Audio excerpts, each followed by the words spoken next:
अस्सलाम वालेकुम। Latest update लेके हाज़िर हुए हैं। मेयर कराची का इंतखाब इलेक्शन कमीशन और सिंध हुकूमत की मिली भगत वाज़ह है। मुंतखब नुमाइंदों के अगवा, वोटों की खरीदारी, धौंस धांधली से मेयर कराची का इलेक्शन आइन व जमहूरियत पर सवालिया निशान है। ये शर्मनाक और काबिल मजम्मत है।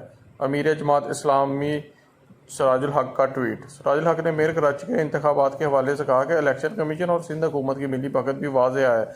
उन्होंने समाजी राबता की वेबसाइट ट्विटर पर ट्वीट करते हुए कहा कि मुंतखब नुमाइंदों के अगवा, वोटों की खरीदारी, धौंस धांधली से मेयर कराची का इलेक्शन आइन और जमहूरियत पर सवालिया निशान है।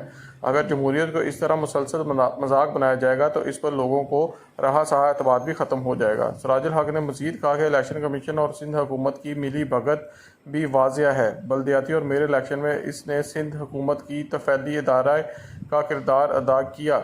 उन्होंने कहा कि यह शर्मनाक और काबिल मजम्मत है। शफाफ कौमी इंतखाबात के लिए इलेक्शन कमीशन ने अपनी वक़्त खो दी है।